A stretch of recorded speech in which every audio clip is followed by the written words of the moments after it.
FIIs नहीं चलने दे रहे मार्केट को, ये तो हम समझ गए, लेकिन इनकी दिक्कत क्या है सर, क्यों ऐसा कर रहे हैं? देखिए अब देखिए एफआईआर लगातार बेचे जा रहे हैं। इस महीने भी दबा के बेच दिया है, ठीक है। आमतौर पर ऐसा कम होता है कि 4-5 महीने तक कंटिन्यूस बेचने के मूड में रहे, बहुत लंबे समय बाद ऐसा दिख रहा है। ऐसा क्यों? तो फिर इसका मतलब तो क्लियर है कि कोई एक कारण तो नहीं होगा। तो हम इस कारणों को दो तरीके से बांट सकते हैं, एक हमारे अपने कारण और एक बाहर के कारण। देखो, दूसरों को दोष देना तो बहुत आसान है, पहले हम अपना इंट्रोस्पेक्शन कर लें। तो 4 कारण ऐसे हैं जो हमारे अपने हैं। पहला, भारतीय बाजारों के वैल्यूएशन थोड़े महंगे हो गए थे, इसमें कोई डाउट नहीं, ठीक है। तो वो महंगे वैल्यूएशन की वजह से उनको लगता है कि भाई इतना महंगा बनता नहीं है, थोड़ा बेचना चाहिए। क्यों महंगा लगता है? क्योंकि जो जीडीपी ग्रोथ पहले आ रही थी 7-7.5% की, वो अगर 5.5-6% की रेंज में आए या 6.5 भी आए, 6 भी आए, तो वो थोड़ी सी उनको चिंता की बात है कि एक तरफ महंगे वैल्यूएशन है, जीडीपी ग्रोथ है। तीसरा, जो दूसरी तिमाही के नतीजे आए थे, सितंबर तिमाही वाले, वो नतीजे दमदार नहीं रहे, ढीले रहे, तो उससे थोड़े उनको स्लो, नतीजों में धीमापन आने के थोड़े संकेत मिल गए थे।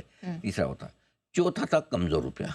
रुपए ने जिस स्पीड से गिरावट दिखाई 82-83 से नॉन स्टॉप 88 तक आया है ये, सो मतलब इस स्पीड से आमतौर पर रुपया घटता नहीं। रुपया का घटना कोई नई और पहली बार हुई ऐसी बात नहीं है, करेक्ट। लेकिन आमतौर पर इस तरह से नहीं घटता कि बिल्कुल आप टूट ही जाए, करेक्ट। सो मेरा ये मानना है ये 3-4 कारण ऐसे जो हमारे अपने, जिनकी वजह से एफआईआई ने मूड बिगाड़ा हुआ है। और इन 3-4 कारणों में अभी तक मतलब थोड़े थोड़े ठीक हो रहे हैं कि गिरावट के बाद वैल्यूएशन ठीक हो गए, लेकिन इसमें वैल्यूएशन ठीक हो रहे हैं तो उसमें भी लोगों का ये मानना है कि भाई ये तो अर्निंग ग्रोथ कम हो रही है, उसी को एडजस्ट किया है। पी मल्टीपल तो अभी भी एडजस्ट होने बाकी है, या पी मल्टीपल को एडजस्ट किया है, अर्निंग ग्रोथ अभी भी एडजस्ट होने बाकी है। इसलिए करेंसी पिछले 1 आध दिन में रिकवर हुई है, कल और परसों में थोड़ी बहुत, लेकिन उस पर आप बहुत भरोसा नहीं कर सकते क्योंकि आरबीआई की वजह से हुई है। अपने दम पे कब खड़ा होगा वो है रहा सवाल। इस बाकी इस तिमाही के नतीजे थोड़े ठीक है, पिछले से मुकाबले में बेहतर है। सो आई थिंक अभी भी एफआईआई वेट एंड वॉच वाले मूड में। ये हमारे अपने कारण है। एक कारण है जो बाहर का है, अच्छा। और ये कि देखिए अल्टीमेटली मुझे पैसा लगाना, मैं कहीं भी लगाऊं, अगर मैं एक एफआईआई अमेरिका में बैठा हूँ या लंदन में, यूरोप में कहीं बैठा हूँ, सिंगापुर में बैठा हूँ, और मेरे पास तो ऑप्शन है दुनिया भर के किसी भी मार्केट में मैं पैसा लगा दूँ, तो उनको अमेरिका ज़्यादा बेहतर दिखता है। क्यों दिखता है? एक, अमेरिका की ग्रोथ बहुत स्ट्रॉन्ग है, ट्रम्प साहब आके और अमेरिका फ्रेंडली बातें कर रहे हैं, तो उनकी कंपनी को ज़्यादा फायदा होने की उम्मीद है। तीसरा, डेट, अगर अमेरिका में बॉन्ड यील्ड 4.5% के आसपास चल रहे हैं, आप रिस्की क्यों लो कि ऐसे इंडियन वाले मार्केट में आके लगाओ जहाँ पे आप 4-5% आपकी करेंसी टूट जाए, पैसा बने ही ना। इससे बढ़िया मैं अमेरिका के डेट में ही पैसा लगा दूँ। 6% बनाना बहुत आसान है, और आपको हमको 6% बहुत कम लग सकता है। इंडिया में तो 6% लोगों को लगता है ये कोई कमाई है, इनका तो रोज़ 6% स्टॉक बढ़ना चाहिए, लेकिन वहाँ पे साल भर में 6-7% का रिटर्न मिल जाए तो बहुत इन्वेस्टर खुश होते हैं।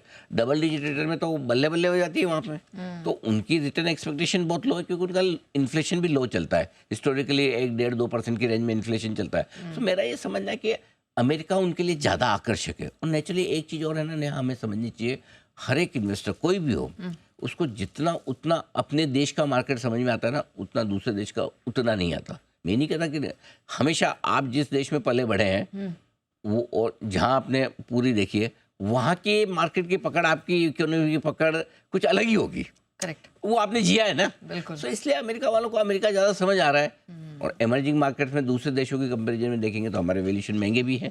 सो ये सारे कारण हैं जिसकी वजह से थोड़ा सा एफआईआई का मूड बिगड़ा हुआ है। तो क्या इन्हीं कारण की वजह से आगे भी नहीं चलने देंगे मार्केट? नहीं, ऐसा तो नहीं कह सकते आगे नहीं चलने देंगे, लेकिन चलने के पीछे कुछ तो आपको अच्छा होना ज़रूरी है। तो कब चलेंगे हमारे बाजार, या कब गिरना रुकेंगे? चलने की तो बात ही करना गलत है, गिरना रुक जाए, है ना। पहले तो गिरना तो रुके, गिरना रुके में फिलहाल एफआईआई का मूड बिकवाली का रुकता हुआ नहीं दिख रहा है, ये फैक्ट है, है ना। ठीक है। कब रुकेगा? पहली चीज़, रुपए की रिकवरी हो और वो अपने अपने दम पर हो, ठीक है। अगर रुपए की कमजोरी निश्चित रूप से मतलब ये बढ़ती रही तो ये दिक्कत है। अब जो बिकवाली हो रही है उसमें पहले ये हमारे जो अपने कारण थे उस वजह से हो गई, लेकिन अब जो बिकवाली हो रही है उसमें ग्लोबल कारण ज़्यादा है। अब जो फ्रेश बिकवाली टैरिफ वॉर की वजह से काफ़ी एफआईआई की हो रही है। उनको लग रहा है टैरिफ वॉर का फ़र्क एमर्जिंग मार्केट्स में ज़्यादा पड़ेगा, उनके लिए एक्सपोर्ट करना मुश्किल हो जाएगा, उन पर ट्रम्प साहब मतलब ज़्यादा चलने नहीं देंगे। सो अभी एफआईआई की तरफ से जो बिकवाली का प्रेशर नया बन रहा है पिछले 2-4 दिनों से आप जो देख रहे हैं, उसके पीछे टैरिफ वॉर भी है। जब तक डॉलर इंडेक्स कमज़ोर ना हो या टॉप बनाकर नीचे ना आए और जब तक रुपया अपने दम पर स्टेबल ना हो, रिकवरी ना दिखाए, तब तक एफआईज की बिकवाली रुकना मुश्किल है। सो आपको ग्लोबली दो चीज़ें देखनी, एक टेरिफ वॉर और डॉलर इंडेक्स, दूसरा लोकल में हमारी करेंसी। ठीक यही आपको इंडिकेशन देगा कि एफआईज बेचना रोकेंगे या नहीं।